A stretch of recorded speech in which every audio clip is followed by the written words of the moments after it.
একাদশ স্কন্ধ ভাগৱতত কৈছে যে কৃষ্ণ বৈকুণ্ঠপ্ৰায়ণ হোৱাৰ লগে লগে দ্বাৰকা নগৰখন সাগৰত ডুব গ'ল, কিন্তু ৰুক্মিণী মন্দিৰটো আজি কুপতি তাত জিলিকি আছে আৰু সেই মন্দিৰ চাই অহা ভকতো আমি দেখা পাইছোঁ। কিন্তু গুৰুজনৰ দৰ্শন, ভাগৱতৰ দৰ্শন, বেদৰ দৰ্শন যে এতিয়া আমি সাগৰৰ মাজৰ ৰুক্মিণী মন্দিৰ বিচাৰি ফুৰিলে নহ'ব। এই নিতাইজান গাঁৱত জন্মগ্ৰহণ কৰি আমি গাঁওখনৰ কাৰণে, সমাজখনৰ কাৰণে, উঠি অহা প্ৰজন্মৰ কাৰণে, দহৰ উপকাৰ কাৰণে, অনুষ্ঠানৰ কাৰণে, প্ৰতিষ্ঠানৰ কাৰণে আপুনি কি ভাল অৱদান দি থৈ গৈছে, সেই অৱদানেই হ'ব ৰুক্মিণী মন্দিৰ কীৰ্তি। আজি শংকৰ মাধৱ আমাৰ মাজত কায়িকভাৱে নাই, মহাত্মা গান্ধী নাই, মহান মহান পুৰুষসকল নাই, কিন্তু তেওঁলোকে এৰি থৈ যোৱা অৱদানে তেওঁলোকক চিৰ সজীৱ কৰি ৰাখিছে। মই আশা ৰাখিম নিতাইজান গাঁও যিসকল উদ্যোক্তাই আজি ইমান সুন্দৰকৈ প্ৰথম বাৰ্ষিক হিচাপে অনুষ্ঠান পাতিছে, তেওঁলোক যদি জীয়াই থাকে নিশ্চয় পৰৱৰ্তী অনুষ্ঠান আৰু ভালৰো ভাল হৈ গৈ থাকিব। আৰু তাৰ কাৰণে যিটো আপুনি ত্যাগ কৰিব সেইটো হ'ব অক্ষয় পুণ্য। অক্ষয় পুণ্য, যিটো পুণ্যই আপোনাক জীয়াই থাকোঁতে সুখ আৰু ভোগ দিব আৰু পৰকালত জীৱক গতি দিয়াত সহায় কৰিব। গতিকে ভাগৱত শুনা জীৱ ইমান নিৰ্মল হৈ যাব। কৰ্ণপথে ভকতৰ হিয়াত প্ৰৱেশী হৰি, দুৰ্বাসনা হৰে সমস্তই, জলৰ যতে কমল যেহেন শৰতকালে স্বভাৱতে নিৰ্মল হয়। ভাগৱত শুনা জীৱ চব নিৰ্মল হৈ যাব আৰু প্ৰায়ণৰ পিছত ৰকেটৰ দৰে 3টা লেয়াৰ ভেদ কৰি 14 ব্ৰহ্মাণ্ডৰ বাহিৰত শুদ্ধ জীৱ ভকতৰ কাৰণে নিৰ্মাণ কৰি থোৱা বৈকুণ্ঠত অৱস্থান কৰিব আৰু ঘূৰি আহিব নালাগে। ভাগৱত কিয় শুনিব লাগে? জন্মৰহিত হ'বৰ কাৰণে।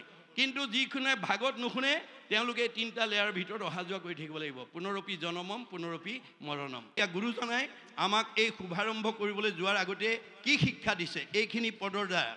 মহান শংকৰদেৱে আমাক এই শিক্ষা দিছে যে আমি জীৱনত যি কৰ্ম কৰোঁ তাৰ লগত আমাৰ কি থাকে, এটা কামনা বা বাসনা জড়িত হৈ থাকে।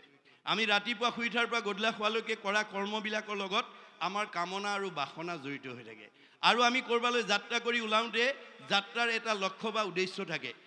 লক্ষ্য উদ্দেশ্য নথকা কোনো ঠাইলৈ কোনো মানুহ নাযায় আৰু কামনা বাসনা নোহোৱা কোনো কাম কোনো মানুহেই নকৰে।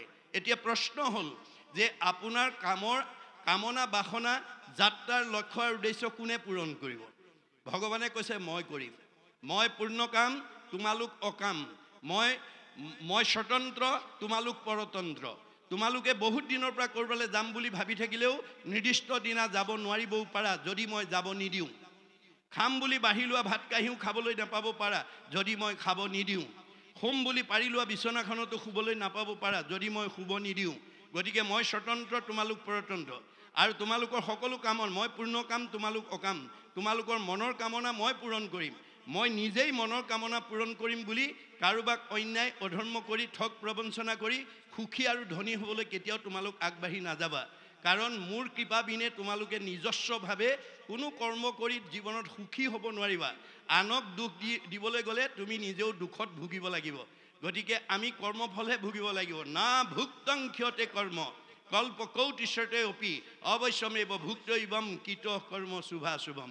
আমি যাতে নিজৰ সুখৰ কাৰণে আনক যাতে দুখ দিব লগা নহয়। মোৰ পৰিয়ালটোৰ সুখৰ কাৰণে মই সীমাঘৰীয়া মানুহঘৰক যাতে দুখ দিব লগা নহয়। মোৰ সমাজখনৰ সুখৰ কাৰণে আন এখন সমাজক যাতে দুখ দিব লগা নহয়। আপুনি দুখ দিব পাৰিব, কিন্তু আপোনাৰ কি হ'ব? পাপ হ'ব। পাপ হোৱাৰ লগে লগে আপোনাৰ জীৱনলৈ দুখ দুৰ্গতি নামি আহিব আৰু আয়ুস কাটি দিব। ভগৱানে আয়ুস কাটি দিব। সেইকাৰণে ডক্টৰ সৰ্বপল্লী ৰাধাকৃষ্ণনে এটা মন্তব্য কৰিছে কি বুলি? We need not cut down the tree to gather the fruit. গছ এজোপাৰ ফলখিনি পাবৰ কাৰণে গছজোপাৰ গুৰিটো কাটিবলৈ আমি যাব নালাগে বা নাপায়। গতিকে in order to perfect human society it is not necessary for us to destroy the family or the nation. এটা জাতি বা এটা সমাজ গঢ়িবলৈ গৈ আমি যাতে আন এটা জাতি বা সমাজক যাতে দুখ দিব লগা নহয়। নিজৰ সুখৰ কাৰণে যাতে আনক দুখ দিব পাৰিব, কিন্তু আপুনি পাপ হ'ব। পাপ হোৱাৰ লগে লগে আপোনাৰ জীৱনলৈ দুখ নামি আহিব। এই তথ্য আমাক দাঙি ধৰিছে। এতিয়া আমি শংকৰদেৱে ইয়াৰ মাজেদি এইটোৱে দেখাইছে যে যিকোনো কামৰ প্ৰাৰম্ভণিতে আমি ঈশ্বৰত অৰ্পণ কৰি কৰ্মবিলাক কৰিব লাগে। যিকোনো যাত্ৰাৰ প্ৰাৰম্ভণিতে ঈশ্বৰৰ নাম লৈ যাত্ৰা ল'ব লাগে। আপোনাৰ ল'ৰাটো বা ছোৱালীজনী ক'ৰবাত যাব ওলাইছে, মাক বাপেকে দৃষ্টি ৰাখিব। বোপাই ক'ত যোৱা? বোলে স্কুল কলেজলৈ যাওঁ, মহাবিদ্যালয়। কৃষ্ণ বুলি কৈ যোৱা, ৰাম বুলি কৈ যোৱা। ভগৱন্তৰ নাম লৈ পেলাই যাত্ৰা কৰিবলৈ ক'ব। মাক বাপেকৰ উপদেশ মতে যিজন ল'ৰা বা ছোৱালীয়ে ঈশ্বৰৰ নাম লৈ যাব, যিটোজনে যাই নাম উচৰি তাৰ পাছে পাছে ভ্ৰমন্ত হৰি। বৎসক স্নেহ যেন ধেনু ধাৱে ভজিও জানি হেন হৰি পাৱে। গাইজনীয়ে পোৱালিটো যেনেকৈ মুখৰ আগত শিয়াল কুকুৰে বা শত্ৰুৱে আক্ৰমণ কৰিব নোৱাৰাকৈ ৰক্ষণাবেক্ষণ দি যায় যিসকল লোকে যাত্ৰা কালত কৃষ্ণ বুলি কৈ যাব পাৰিব তেওঁক তেনেকৈ ভগৱন্তই ৰক্ষণাবেক্ষণ দিয়ে একচিত্ত মনে যিটো মহাজনে ফুৰে গুণনাম স্মৰি তাক ৰক্ষা কৰি ফুৰয় সদায় হাতে কৌমদকী ধৰি কৌমদকী মানে গদা গদা মানে নাম শংখ চক্ৰ গদা পদ্ম গুৰু দেও নাম ভকত গদা মানে নাম নামে আমাক ৰক্ষণাবেক্ষণ দিব ভগৱন্তৰ নাম যাতে লৈ আমি যাত্ৰা কৰিব পাৰোঁ ভগৱন্তত অৰ্পণ কৰি যত ধৰ্ম কৰ্ম কৰা কৃষ্ণত অৰ্পণ তেবে অপ্ৰয়াসে সিজিবেক প্ৰয়োজন তেতিয়াহে আমাৰ প্ৰয়োজনটো ভগৱানে সাধন কৰিব সেইকাৰণে তেওঁ মংগলাচৰণৰ মাজেদি এইখিনিলৈকে কি কৈছে ভগৱন্তক আৰাধনা কৰি আমাক আদৰ্শটো দেখুৱাইছে জয় জয় কৃষ্ণ কৃপা ময় মহেশ্বৰ যাৰ আজ্ঞা শিৰে বহে ব্ৰহ্মা হৰি হৰ আপুনি মইনো কোন যি যাৰ আজ্ঞা সৃষ্টিকৰ্তা ব্ৰহ্মা সংহাৰকৰ্তা শিৱ পালনকৰ্তা বিষ্ণুৱেও যাৰ আজ্ঞা পালি পেলাই কৰ্ম কৰে গতিকে আমি সাধাৰণ মানুহ হৈ যদি তেওঁৰ আজ্ঞা নোলোৱাকৈ তেওঁক চিন্তা নকৰাকৈ কৰ্ম কৰোঁ আমি কেতিয়াও সুখী হ'ব নোৱাৰিম সুখ বিচাৰি পাবা দুখৰ উপৰি দুখ গতিকে ভগৱন্তক এৰি যাতে আমি স্বতন্ত্ৰীয়াভাৱে কোনো কামলৈ যাতে অগ্ৰসৰ হ'ব লগা নহয় তাৰ কাৰণে ইয়াৰ পৰা আদৰ্শটো লৈ যাব আৰু কি কৈছে মৎস্য কুৰ্ম আদি অংশ অৱতাৰ যাৰ ঈশ্বৰ কৃষ্ণক কোটি কোটি নমস্কাৰ এতিয়া ভগৱন্ত অৱতাৰ কিয় হয় দুষ্টক দমন শান্তক পালন দুষ্কৃতি বিনা সংস্কৃতি প্ৰতিষ্ঠা গতিকে সেইজন কৃষ্ণক আমি কি কৰিব লাগে তেওঁ মৎস্যকুৰ্ম অৱতাৰ ধৰিছে সৃষ্টিৰ প্ৰাৰম্ভণিতে ব্ৰহ্মাক কৈছে হেৰা ব্ৰহ্মা মোৰ জাতি কুল কৈতো আছে সৃষ্টিকৰ মোৰ ক'ত জাতি কুল তুমি দেখিছা মৎস্যকুৰ্ম শুকৰ আদি ধৰো কলেবৰ তথাপিও মই মাছ কাছ গাহৰি হ'ব লগা হয় কিয় স্বভাৱতে অজময়ী জন্ম নাহি যাৰ ভকতৰ ইচ্ছাই মই ধৰো অৱতাৰ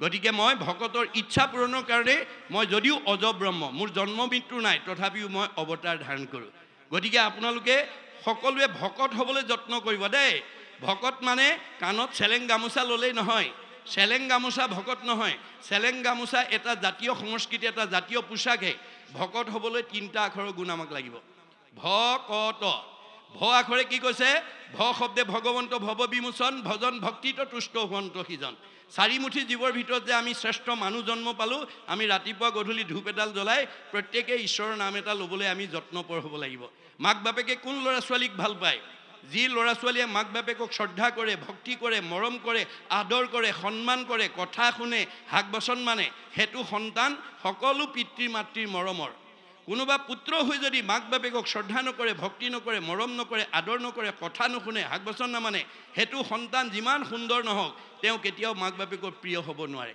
এইটো যেনেকৈ বাস্তৱ সত্য আমি কাৰ সন্তান আমাৰ ভাগৱতত কৈছে যিজনৰ অতি পিতিত তুষ্ট হ'ব দেও জানিবা সিজন পিতৃ একক কৃষ্ণ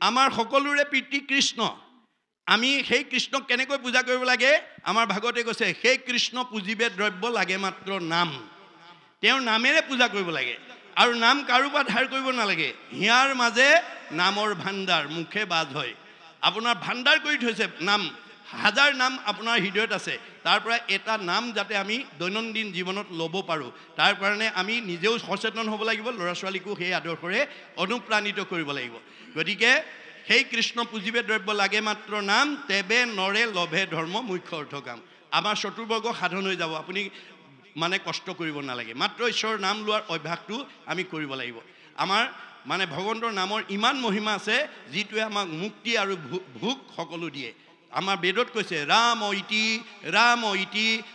ইতি বদন্তি যে সৰ্বদা তেইসাং ভক্তি স মুক্তি স ভৱিষ্যতি না সংশয় তেওঁ ভক্তি মুক্তি সব হৈ যাব কোনো মানে ভোগ মুক্তি সব পাব তেওঁ কোনো চিন্তা কৰিব নালাগে ক আখৰে কৈছে ক ভজি কৃষ্ণ ভজি ক শব্দে কৃষ্ণ ভজি পবিত্ৰ পৰম আত্মাক দেখন্ত কৃষ্ণ সমস্ততে সম আত্মা দৃষ্টিত আমি সকলো সমান কিন্তু দেহৰ বৈষম্যতা আছে মতা আছে মাইকী আছে বগা আছে ক'লা আছে ওখ আছে চাপৰ আছে শকত আছে ক্ষীণ আছে আপোন আছে পৰ আছে চুত আছে বৰ আছে এইবোৰ দেহৰ ধৰ্ম এৰি আত্মা ধৰ্ম ল'লেহে আপুনি ঈশ্বৰৰ প্ৰিয় হ'ব পাৰিব আপুনি যদি দেহ ধৰ্ম লয় বিনাশী ধৰ্ম লোৱা মানুহক ঈশ্বৰে ভাল নাপায় গতিকে আত্মা দৃষ্টিত আমি সকলো এক গতিকে ক আখৰৰ তত্ত্ব বুজি যিখন ঘৰৰ শাহুৱেকে বোৱাৰীয়েকক নিজৰ ছোৱালী বুলি মৰম কৰি আদৰ কৰিব আৰু যিখন ঘৰৰ বোৱাৰীয়েকে ক আখৰৰ তত্ত্ব বুজি শাহুৱেকক নিজৰ মাতৃ বুলি জ্ঞান কৰি আচৰণ কৰিব সেইখন ঘৰত কেতিয়াও শাহু বোৱাৰীৰ মাজত মনোমালিন্য হ'ব নোৱাৰে মনত ৰাখিব গতিকে আত্মদৃষ্টিত আমি সকলো সমান দেহৰ বেলেগ বেলেগ আছে গতিকে দেহ ধৰ্ম এৰি আত্মা ধৰ্ম নোলোৱা পৰ্যন্ত এই তিনিটা লেয়াৰৰ ভিতৰত আমি অহা যোৱা কৰি থাকিব লাগিব কাৰণ দেহ বিনাশী ধৰ্মলৈ ঈশ্বৰৰ ওচৰলৈ যাব নোৱাৰিব আৰু ঈশ্বৰৰ প্ৰিয় হ'ব নোৱাৰিব এজনক ভাল পায় এজনক বেয়া পোৱা স্বভাৱ থকাল পৰ্যন্ত আপুনি ঈশ্বৰৰ প্ৰিয় হ'ব নোৱাৰিব ঈশ্বৰে কাক ভাল পায় বাইবেলত কৈছে গড লাভছ হিম হু লাভছ হিজ ক্ৰিয়েচন ভগৱন্তই সেইজনকে ভাল পায় যিজনে তেওঁৰ সৃষ্টিৰ প্ৰাণীবিলাকক ভাল পায় কুকুৰৰ চিগাৰ লৈ গদৰ ভৰু আত্মাৰাম যাৰ এই তথ্যটো শংকৰদেৱৰ ওচৰত কোনে দাঙি ধৰিছিল অসমৰ এগৰাকী মহিয়সী নাৰী যিগৰাকীয়ে গুৰুজনৰ ওচৰত এই তথ্য দাঙি ধৰিছিল কি বুলি জয়ন্তী বদতি প্ৰভু শুনিও গোসাই সমভাৱে ভূতদয়া কৰো সদায় মোৰ সতীত্ব গুণৰ অন্যতম বৈশিষ্ট্য হ'ল সকলো পঞ্চভৌতিক প্ৰাণীতে ঈশ্বৰ আছে বুলি জানি মই সকলোকে দয়া মৰম চেনেহ ৰক্ষণাবেক্ষণ দিওঁ বৰ সুন্দৰ হৈছে যোৱা পানী আনা তিনিটা গাঁতিৰ এপল পানী আৰু এপল মাটি ব্ৰহ্মপুত্ৰৰ পৰা যোগবলৈ আনি টেম্বুৰণি জানত পেলাই দিয়াৰ লগে লগে বুৱতী নদী বন্ধ হৈ গ'ল সেই অঞ্চলৰ বানপীড়িত ৰাইজৰ উপকাৰ হ'ল এজনী সতী নাৰীৰ সতীত্ব গুণৰ প্ৰভাৱে যদি বুৱতী নদী বন্ধ কৰিব পাৰে আমাৰ ঘৰখন আমাৰ পৰিয়াল আমাৰ সমাজ আমাৰ পৰিৱেশটো ভাল কৰিব নোৱাৰিব কিয় এই বিশ্বাস আমি ল'ব লাগিব আজিও সেইটো শান্তিজান নামে বৰদোৱাত পৰিচিত হৈ ৰ'ল ত শব্দে তৰণৰ ৰূপায়ী শৰণ হৃদয় মধ্যত দেখে কৃষ্ণৰ চৰণ আমাৰ সকলোৰে হৃদয়তে কৃষ্ণ আছে গতিকে সেই তত্ত্বটো বুজি আমি যাতে সকলো কাম ঈশ্বৰত অৰ্পণ কৰি যাতে আমি সমস্ত ভূতৰে মই আছোঁ হৃদয়ত তত্ত্ব নাপায় মোক বিচাৰে বাহিৰত আজি আমাৰ বহুত মানুহে বাহিৰত বিচাৰি ফুৰিছে তপ জপ জাগ যজ্ঞ ইত্যাদি বিভিন্ন কৰ্ম আচৰিৰ যোগেদি ভগৱন্তক বাহিৰত বিচাৰি গৈছে আমাৰ মহাপুৰুষে কৈছে যে ভগৱন্তক বাহিৰত বিচাৰিলে নাপাবা কৰ্মত বিশ্বাস যাৰ হিয়াত থাকন্ত হৰি অতিশয় দূৰহুন্ত তাৰ দূৰতো বিদূৰহুন্ত তাৰ আপোনাৰ হৃদয়তে আছে আপুনি যদি বিচাৰিব নাজানে মানে দ্ৰৌপদীয়ে যেতিয়া ৰাজসভাত ৰজস্বলা অৱস্থাত দুঃশাসনে বস্ত্ৰহৰণ কৰিছিল তেতিয়া প্ৰথমতে নিজৰ শক্তি প্ৰয়োগ কৰি মানে দুঃশাসনৰ পৰা নিজক কেনেকৈ লজ্জানত অৱস্থাৰ পৰা বচাব পাৰোঁ নিজৰ শক্তি প্ৰয়োগ কৰিছিল যেতিয়া অপাৰগ হৈ গ'ল উপায়হীন হ'ল ভগৱানলৈ মন এই ক্ষেত্ৰত মোক ভগৱানে সহায় নকৰিলে বিকল্প নাই কিন্তু মাতোতে গণ্ডগোল লগাই দিলে কি বুলি মাতিলে হে যদুপতি হে দ্বাৰকাপতি হে মথুৰাপতি তুমি সোনকালে আহা নহ'লে মোক এতিয়া ৰাজসভাত দুঃশাসনে লজ্জানত কৰিব হে দ্বাৰকাপতি হে যদুপতি হে মথুৰাপতি সোনকালে আহা চিঞৰি আছে নাহে অৱশেষত মনত পৰিলে তেওঁতো মোৰ হৃদয়তে আছে দেখোন হে হৃদয়ানন্দ তুমি ৰক্ষা নকৰিলে মোৰ বিকল্প নাই তৎক্ষণাত মুখৰ আগত ভমককে ওলাই দিলে তেতিয়া দ্ৰৌপদীয়ে দাবী কৰিছে তোমাক ইমান চিঞৰি আছোঁ কিয় অহা নাই তোমাৰ গাতহে দুখ তুমি মথুৰাপতি বুলি কৈছা মই তোমাৰ কথা মানি মথুৰালৈ দৌৰিছোঁ দ্বাৰকাপতি বুলি কৈছা দ্বাৰকালৈ দৌৰিছোঁ যদুপতি বুলি কৈছা যদুগণৰ ওচৰ পাইছোঁগৈ তুমি যদি পূৰ্বতে হৃদয়ানন্দ ক'লাহেঁতেন বহুত আগতে মোক লগ পালাহেঁতেন গতিকে আমি এই তথ্যবিলাক ল'ব লাগিব মনত ৰাখিব কথাটো গতিকে সেইকাৰণে আপুনি আজি তাৰিখতো কৃষ্ণক অৱতাৰ কৰিব পাৰিব ক'ত হৃদয়ত আমাৰ ভাগৱতে তথ্য দিছে যদিও ভগৱান নিৰ্গুণ নিৰাকাৰ অদৃশ্য অব্যক্ত তথাপিও ভকতৰ হৃদয়ত ব্যক্ত হৈ যায় অব্যক্ত ঈশ্বৰ হৰি জাত পৰে নাহি নাহি পৰম পুৰুষ ভগৱান ভক্তজনে ললে নাম পূৰ্ণ কৰি মন কাম অন্তৰতে দেই সমিধান হৃদয়তে আপোনাক উপায়টো দি দিব কাৰ ওচৰলৈ গ'লে আপোনাৰ সমস্যাটো সমাধান হ'ব অথবা নিজে প্ৰতিনিধি হিচাপে আহি যাব একান্ত ভকতৰ ওচৰলৈ প্ৰয়োজন হ'লে নিজে আহিব যেনেকৈ ব্যাসৰ ওচৰলৈ নাৰদক পঠাইছে প্ৰতিনিধি পঠাই দিছে ভকত আপুনি মাত্ৰ ভকত হ'বলৈ যত্ন কৰক আৰু এই ভকতৰ সংজ্ঞাৰ ওপৰত মানে অৰ্জুনে আৰু জানিব বিচাৰিছে প্ৰভু এই তিনিটা আখৰ গুণেই হ'বনে আৰু কিবা নিয়ম ভকতৰ থাকিব লাগে অৰ্জুনে বলন্ত প্ৰভু শুনা নাৰায়ণ অভকতৰ কি কি গুণ অতি প্ৰয়োজন। ভকত হ'বলৈ হ'লে আৰু প্ৰয়োজনীয় গুণ কি থাকিব লাগে প্ৰভু মোক কোৱা। ঈশ্বৰে কহন্ত সখী শুনা ধনঞ্জয় অভকতৰ যি যি গুণ থাকিবে লাগয়। এই তিনিটা আখৰৰ বাদেও আৰু কি গুণ থাকিব লাগে তুমি শুনা। ক্ষমাশীল সমদম ইন্দ্ৰিয় সংযম এহি পঞ্চতত্ত্ব ভকতৰ আচৰণ নিয়ম। এই পাঁচটা নিয়ম থাকিব লাগিব। ক্ষমা শীল সম দম ইন্দ্ৰিয় সংযম। পঞ্চতত্ত্ব যিজনে কৰিব প্ৰকাশ সেহিহে জানিব ধৰ্ম নামতো বিশ্বাস। এই পাঁচটা সদ্গুণ যাৰ গাত আছে তেওঁহে নামৰ মহিমা কি ধৰ্মৰ মহিমা কি এই কথা বুজিব, আনে বুজি নাপায়। নেৰিবেক ধনে ধানে মানে আশকতি নাপাইবে উদ্ধাৰ সখী যাইবে অধুগতি। আমি যদি কেৱল ইন্দ্ৰিয় সুখ ভোগ আৰু ধন টকা পইচাৰ চিন্তাতে যদি আমি গোটেই জীৱনটো পাৰ কৰি দিওঁ আমি কেতিয়াও উদ্ধাৰ হ'ব নোৱাৰিম। গতিকে আমি সেইবিলাকৰ পৰা আমি নিজক আঁতৰাই দিব লাগিব। কাম ক্ৰোধ লোভ মোহে মোহিতসকল নাপাইবে উদ্ধাৰ সখী সত্যে যাইবে তল। কাম ক্ৰোধ লোভ মোহতে যি মোহিত হৈ থাকে সি কেতিয়াও উদ্ধাৰ হ'ব নোৱাৰে। কাৰণ তেওঁ কামনাত বাধা পৰাৰ লগে লগে খং উঠি যাব। খং উঠাৰ লগে লগে মোহগ্ৰস্ত হ'ব। মোহগ্ৰস্ত হোৱাৰ লগে লগে স্মৃতি নষ্ট হ'ব। স্মৃতি নষ্ট হোৱাৰ লগে লগে বুদ্ধি নষ্ট হ'ব। বুদ্ধি নষ্ট হোৱাৰ লগে লগে পথ বাচিব নোৱাৰি 84 নৰকত যা যাব। সেইকাৰণে বেদত কৈছে ধায়তু বিষয়ান পুঞ্চ সংগস্তে সুপ্ৰজায়তে সংগাত সংজায়তে কাম কামাত ক্ৰোধ বিজায়তে ক্ৰোধাত ভবতি সন্মোহ সন্মোহাত স্মৃতি বিভ্ৰম স্মৃতি ভংসাত বুদ্ধিনাশং বুদ্ধিনাশাত প্ৰণশ্যতি। আপুনি যেতিয়া কামনা বাসনাৰ বলি হৈ যাব আপোনাৰ মনটো, আমি কিহৰ কামনাত আমি বলি হওঁ? বিনাশী, চব বিনাশী। ধন টকা পইচা গাড়ী মটৰ পকা ঘৰ দুৱাৰ দেহ গেহ পুত্ৰ ভাৰ্যা স্বামী চব মিছা বুলি কৈছে। চব মিছা। আমি মিছাৰ পিছত দৌৰি আছোঁ। গতিকে আমি মোহগ্ৰস্ত হৈ আছোঁ। গতিকে এইবিলাক মায়া মোহৰ পৰা আমি নিজক আঁতৰাই আনিব লাগিব। মাধৱদেৱে কৈছে হৰিষি কেৱলে সঁচা মাত্ৰ ৰাম ৰাম ৰাম ৰাম ৰাম তান্ত বিনে মিছা যত দেখি শুনি। মানে আমি যিমান চকুৰে দেখিছোঁ কাণে শুনিছোঁ চব মিছা, মাত্ৰ হৰিহে সঁচা। কিন্তু আমি কি কৰিছোঁ? যিটো মিছা তাক আশা কৰি ৰাম ৰাম ৰাম ৰাম ৰাম দুৰাচাৰ মন মৰহ কেন অজ্ঞানে। আজি মনটো সদাচাৰ কৰিব নোৱাৰাৰ কাৰণে দুৰাচাৰ মনৰ কবলত পৰি ভগৱানে দিয়াটোত আত্মসন্তুষ্টি নহয় আৰু নিজাববীয়াকৈ ধনী হ'বলৈ সুখী হ'বলৈ গৈ বহু জীৱই আজি কি হৈছে ৰঙা ঘৰৰ অতিথি হ'ব লগা হৈছে। আমাৰ গুৰুজনে ভাগৱতত কৈছে যত দিব্য ঘৰ বাৰী বস্ত্ৰ অলংকাৰ সবেও নুপুৰে মন এক লোভিয়াৰ। যাৰ মনটো লোভৰ বলি হৈ যায় তাক একো বস্তুৱে জোৰা নমৰে। সি সদায় অসন্তুষ্ট হৈ থাকে। অসন্তুষ্ট প্ৰাণীৰ নখন্দে মন দুখ তলুইকৰ লক্ষ্মী পাইলে নাহি তাৰ সুখ। যিবিলাক অসন্তোষীয়া মানুহ তাৰ সি তলুইকৰ সম্পত্তিও তাক সন্তুষ্ট দিব নোৱাৰে। এতিয়া উপায় কি হ'ব? উপায় ভাগৱতে দিছে যেহি পাৱে তাতে মহাতুষ্ট হুৱে মন দেৱেশে বিপ্ৰৰ তেজ বাঢ়ে অনুক্ষণ। আপুনি পূৰ্বজন্মৰ পুণ্য ফলে এই নিমাইজান গাঁৱত বসবাস কৰি আছে।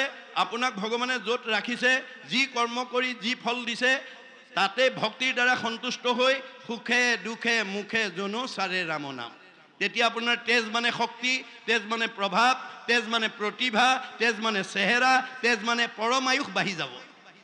গতিকে আপুনি যদি ভগৱানে দিয়াটোত সন্তুষ্ট নাথাকে তেতিয়াহ'লে নিজৰ ভৰিত নিজে কুঠাৰ মৰা হ'ব। সেইকাৰণে এজন দাৰ্শনিক পণ্ডিতে কৈছে we must concentrate as much as we get from god.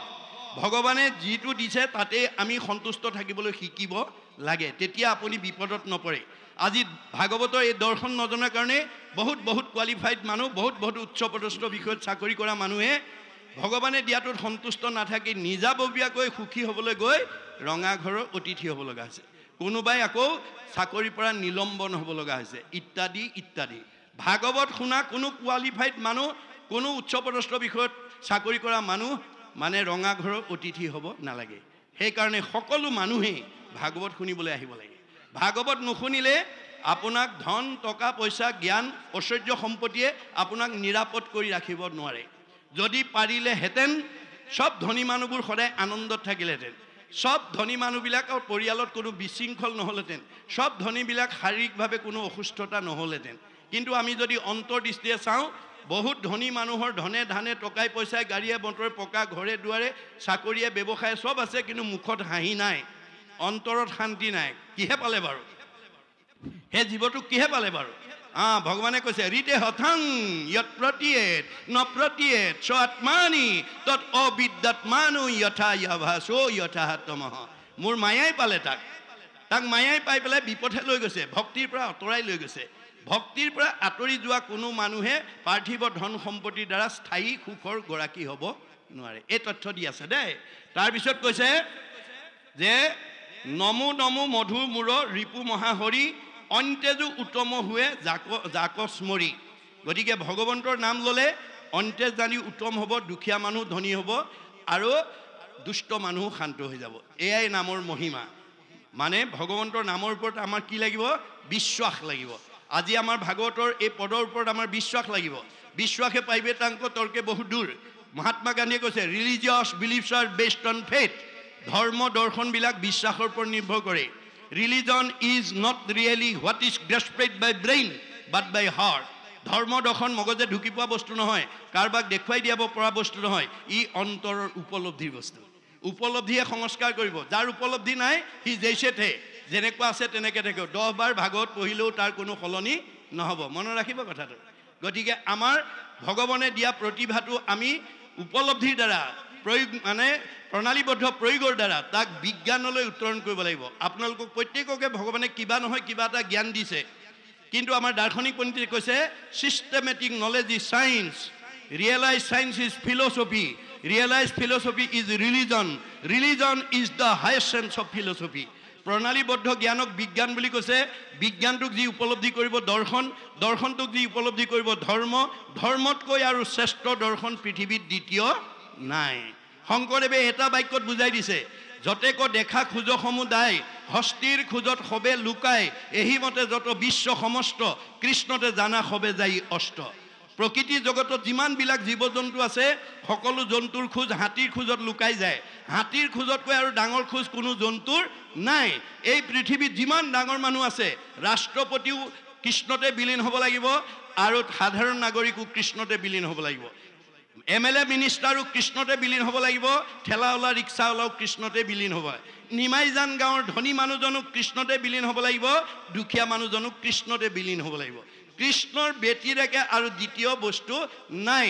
সেইকাৰণে গুৰুজনে কৈছে কৃষ্ণক পুজিলে পূজা সমস্তৰে হয়, পৃথকে পুজিলে পূজা কেহু নলবয়। আমাৰ ভাগৱতে কৈছে যিজনৰ ত্ৰিপিটিত তুষ্ট হ'ব দেও, জানিবা সিজন পিতৃ একক কৃষ্ণ দেও। আমাৰ সকলোৰে পিতৃ কৃষ্ণ। তেওঁ যদি সন্তুষ্ট হয় সব দেৱতা সন্তুষ্ট হৈ যাব। আজি ইয়ালৈ যদি মুখ্যমন্ত্ৰী আহিলেহেঁতেন আপোনালোকৰ সমষ্টিৰ সব MLA মিনিষ্টাৰৰ পৰা ধৰি দলীয় কৰ্মীবিলাক নিজে আহি গোট খাই গ'লেহেঁতেন।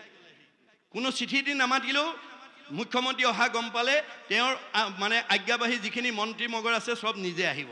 এইটো যেনেকৈ বাস্তৱ সত্য। কৃষ্ণ য'ত যাব, কৃষ্ণ স্মৰণ কৰি যি যাব, যিটোজনে যাই হৰিনাম সেৱী পাছত ফুৰে যত দেৱ দেৱী, যতেক তীৰ্থে তাক স্তুতি কৰৈ তাৰ বায়ু পাব সমস্ত হৰৈ। গতিকে ভগৱন্তত সেৱা কৰি যোৱা মানুহক তীৰ্থয়ো সেৱা কৰে। পবিত্ৰ কৰিব লাগি মহাতীৰ্থ জল, তীৰ্থে তীৰ্থে ফুৰে তজু ভকতসকল। তীৰ্থবিলাককো অপবিত্ৰ কৰে কোনে? পাপীবিলাকে। পাতকীৰ সংস্পৰ্শত গংগা আদি তীৰ্থ যত পাপে হুৱে পৰম মলিন, হৰিক হৃদয়ে ধৰি ভকতে পৰশে গৈ তেবে হুৱে পাতকৰহীন। গতিকে ভকতে গংগা গয়াকাশীক গা ধুই নিজে পবিত্ৰ নহ'বৰ কাৰণে নাযায়, গংগা গয়াকাশীক পবিত্ৰ কৰিবলৈ যায় বুলি ভাগৱতে কৈছে। গংগা আদি কৰি তীৰ্থ নিৰন্তৰ কেৱলে হৰন্ত মাত্ৰ পাপ শৰীৰৰ। আজি তাৰিখত আপুনি গংগা গয়াকাশীত গা ধুলে গাৰ মলিহে আঁতৰ হ'ব, মনৰ মলি নাতৰ হয়। কিন্তু আজিৰ এইখন যদি সাধুৰ সংগে বাহিৰে ভিতৰে শুদ্ধি কৰে, হেন সাধু সেৱা নকৰিব কোনো নৰে। আজি এইখন তীৰ্থলৈ আমি ল'ৰা ছোৱালীক আনিব লাগে।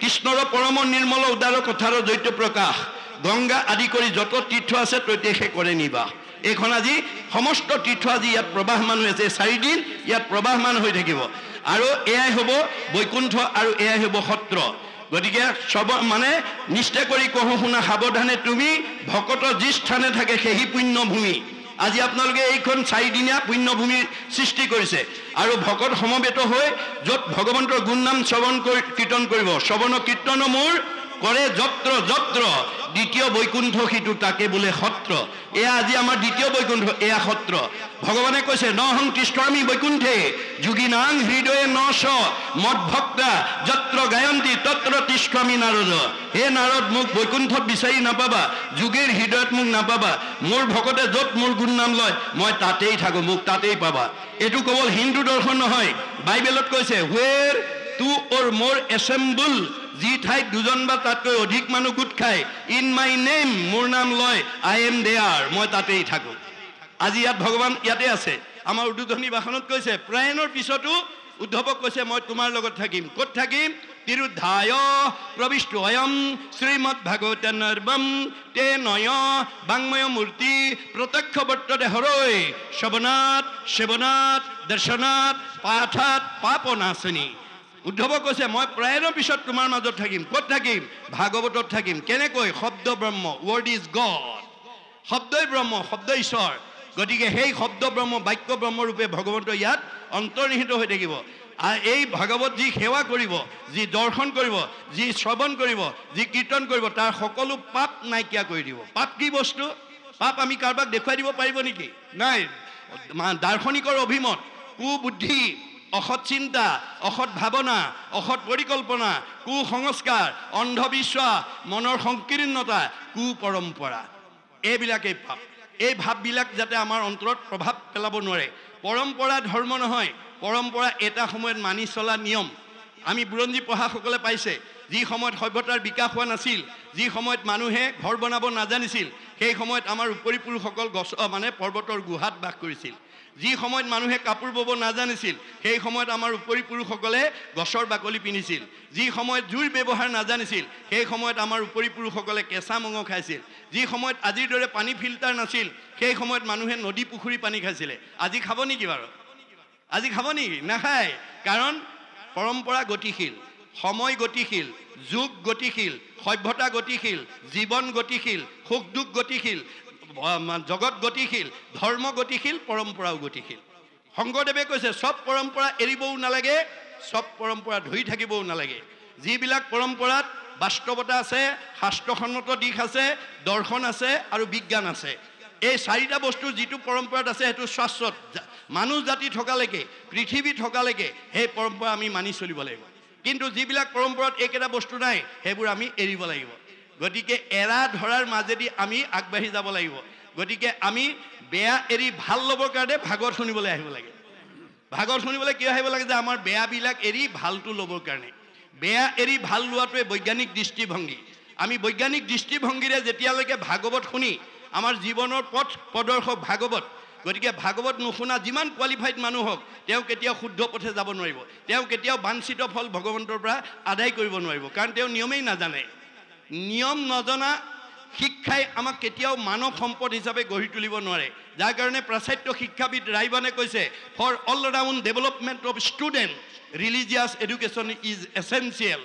এজন ছাত্ৰক পূৰ্ণাংগ ছাত্ৰ হিচাপে গঢ়ি তুলিবলৈ হ'লে পুথিগত জ্ঞানৰ লগত ধৰ্মীয় জ্ঞান যোগ কৰিবই লাগিব Rusui কৈছে the religious education should be included in the curriculum because it is for religion that the fact of youth can be set on the road to the absolute values truth beauty and goodness সত্য শিৱ সুন্দৰক আৰাধনা কৰিবলৈ হ'লে আমাৰ পুথিগত জ্ঞানৰ লগত কাৰিকুলামৰ লগত ধৰ্মীয় দিশ যোগ কৰিবই লাগিব ধৰ্মবিহীন কেতিয়াও জ্ঞান আমাৰ পূৰ্ণাংগ হ'ব নোৱাৰে এই তথ্যবিলাক আমি দাঙি ধৰিব লাগিব আৰু উঠি অহা প্ৰজন্মক আমি ভাগৱতৰ মাজেদি দিব লাগিব আপোনালোকে নিজা মতৰে কেতিয়াও সমাজত প্ৰতিষ্ঠা কৰিবলৈ নাযাব কাৰণ মোৰ মতটো আপোনালোকৰ গ্ৰহণযোগ্য নহবও পাৰে আপোনালোকৰ মতটো মোৰ কাৰণে গ্ৰহণযোগ্য নহবও পাৰে কিন্তু বেদৰ যিটো মত ভাগৱতৰ যিটো মত মহাপুৰুষৰ যিটো মত ই সাৰ্বজনীন জগতবাসীৰ কাৰণে অকল অসমবাসীৰ কাৰণে নহয় কোনো সংঘ অনাসংঘ জাতি জনগোষ্ঠীৰ কাৰণে নহব আপোনালোকে নিজৰ জাতি জনগোষ্ঠীক লৈ কেতিয়াও মন্তব্য নিদিব মানুহ বুলি ভাবক তাৰে দুটা ভাগ কৰি দিছে, এটা জাতি আৰু এটা অজাতি, এটা জাতি আৰু এটা অজাতি। গতিকে জাতি কাক বোলে?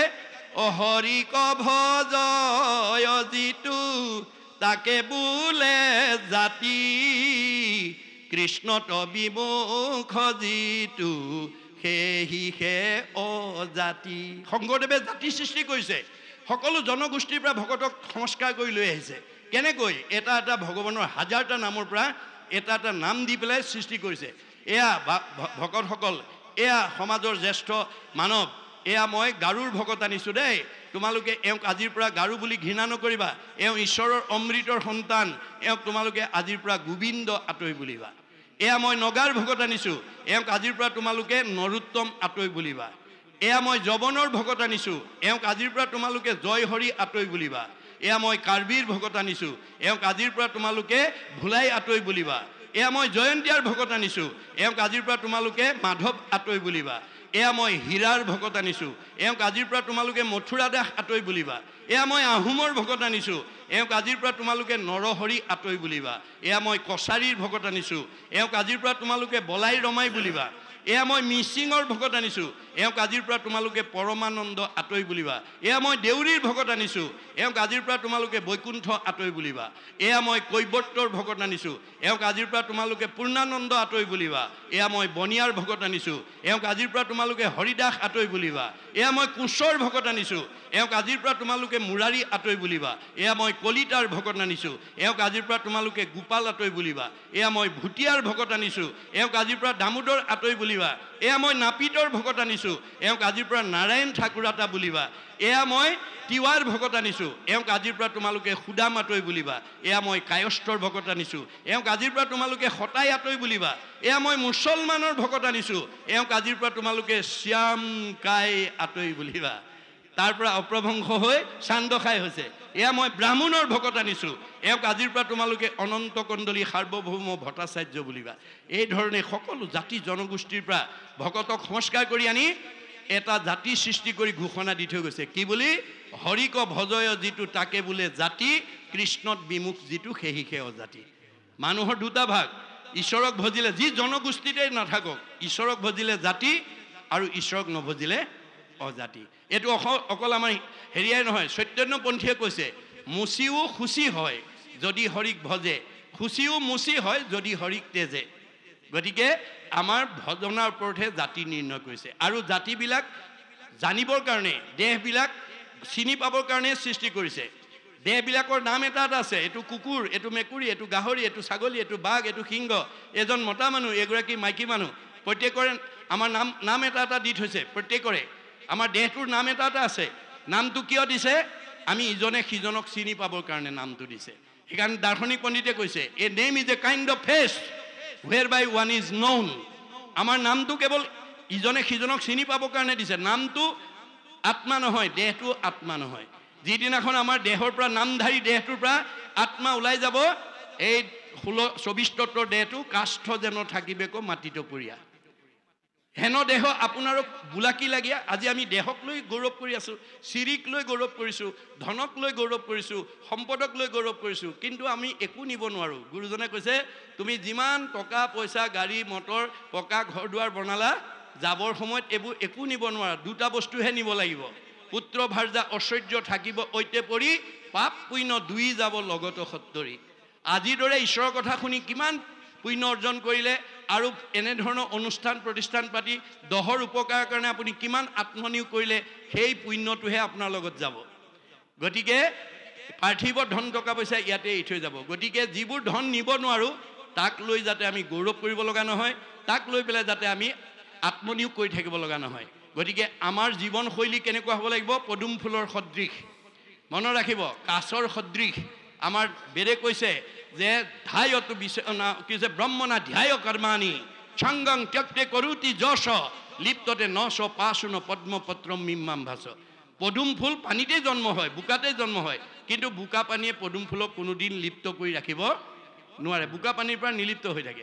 সন্ত মহন্ত ভক্ত বৈষ্ণৱসকল মই দিয়া ধন ধান টকা পইচা গাড়ী মটৰ পকা ঘৰ দুৱাৰ মাজতে থাকে, কিন্তু সেইবিলাকৰ লগত নিব নোৱাৰা বিনাশী সম্পদৰ মোহে ভকতৰ সংগলৈ অহাৰ পৰা, ঈশ্বৰৰ নাম লোৱাৰ পৰা, নামঘৰলৈ অহাৰ পৰা পুৱা গধূলি ধূপ ধূনা জ্বলাই ঈশ্বৰ সেৱা কৰাৰ পৰা বঞ্চিত কৰি ৰাখিব নোৱাৰে যেহেন কচ্ছপে তৰে ডিম্ব পাৰি জল মাজে ফুকাৰয় সেইমতে সন্তে বিষয়তে থাকি সদায়ে মুক চিন্তয় কাছয় যেনেকৈ বালিত কণী পাৰি পানীত উমনি দি ভাৱৰ দ্বাৰা বালিত কণী ফুটাই দিয়ে সন্ত মহন্ত ভক্তসকলে গৃহাশ্ৰমতে থাকি ভাৱৰ দ্বাৰা ভগৱন্তক ভজি মুক্তি লাভ কৰিব পাৰে এই তথ্য দিছে ৰে এই কথাখিনি যাতে আমি উপলব্ধি কৰিব পাৰোঁ তাৰ কাৰণে আমি গুৰুত্ব দিব লাগিব আৰু কৈছে যে প্ৰভু ভগৱন্ত ভকতৰ নৱনিধি হৰিক স্মৰণে আৰম্ভৰ হৌকশিদি সকলো কামৰ আৰম্ভণিতে হৰিক চিন্তা কৰিব ঈশ্বৰক চিন্তা নকৰাকৈ যাতে আমি কোনো কামত আগবাঢ়িব লগা নহয় ভগৱন্ত নৱনিধি ভকতৰ নৱনিধি দেই মনত ৰাখিব তেওঁ সকলোতকৈ ভকতক ভাল পায়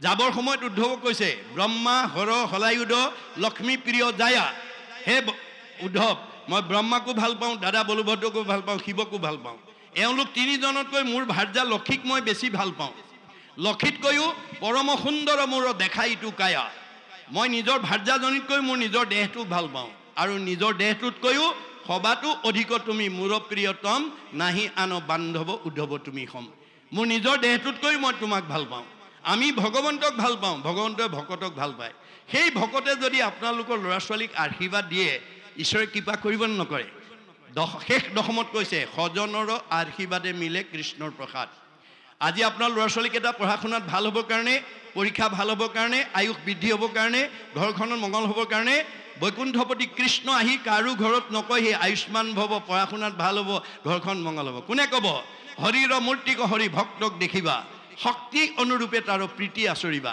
সমস্ত ভূততে আছে ভগৱান সেই ভাবি সবাকো কৰিবা বহুমান চবতে আছে কিন্তু মূৰ্তিমন্ত হৈ ভকতত আছে গতিকে এই চাৰিদিনীয়া ভকত সেৱাই হ'ব ঈশ্বৰ সেৱা গতিকে প্ৰত্যেকে যাতে অকণমান পুণ্য অক্ষয় পুণ্য ল'ব পৰাকৈ আগবাঢ়ি আহিব লাগিব তেতিয়া আপোনালোকৰ চাৰিদিনীয়া অনুষ্ঠান সৰ্বাংগ সুন্দৰ আৰু ছাকচেছ হ'ব গতিকে পৰীক্ষিত মুখ্য কথা দ্বাদশ স্কন্ধৰ কৃষ্ণৰ চৰণে ভনে কিংকৰ কৃষ্ণৰ গতিকে কৃষ্ণই শংকৰৰূপে আহি তেওঁ দাস স্বীকাৰ কৰিছে এই ভাগৱত ৰচনা কৰিবলৈ যাওঁতে তেওঁ নিজকে দাস্যত্ব ভাৱ প্ৰকাশ কৰিছে আপোনালোকেও সমাজত নিজক প্ৰতিষ্ঠা কৰিবলৈ হ'লে দাস্যত ভাৱ সম্পন্ন হ'ব লাগিব আমাৰ ইংৰাজীত কথা এটা আছে to become great one we must be humble আপুনি সমাজত যদি নিজক প্ৰতিষ্ঠা কৰিব যায় আপুনি নম্ৰ স্বভাৱৰ হ'বই লাগিব আপোনাৰ দাস্যতা ভাৱ থাকিবই লাগিব আপুনি অহংকাৰ ভাৱেৰে সমাজত কেতিয়াও নিজক প্ৰতিষ্ঠা কৰিব নোৱাৰে অহংকাৰী মানুহক কোনেও ভাল